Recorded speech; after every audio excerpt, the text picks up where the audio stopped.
at Kirkbride airfield right at the end of June, the 29th and 30th of June.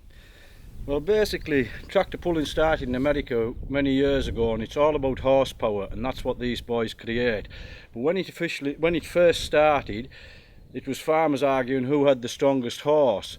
So somebody devised this idea to take off a barn door and tether it up to the horse, and then they made a track, and they had a lot of people standing up each side of the track, and as the horse pulled the door up the track, more people got on, and it was obviously whoever's horse pulled it the furthest.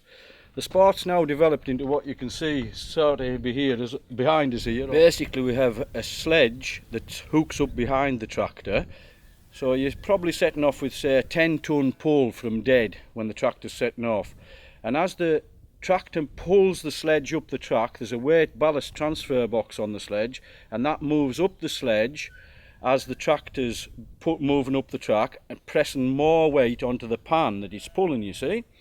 So by the end of the pull on a big tractor, it can be putting as much as 100-ton load onto the tractor. There's lots of different classes. We've also got a big truck show on. There'll probably be around 100 trucks all on display. This tractor would probably leave the factory when it was built around about 100-115 horsepower.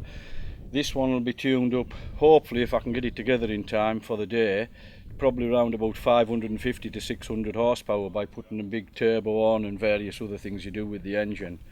Then we'll go through to the next class up, where they're tuned up to somewhere around about 1,000-1,200 horsepower, and then so on and so forth till you get the real big boys that's probably around about 3,000 horsepower. It makes a very big spectacle. It's a good entertaining event.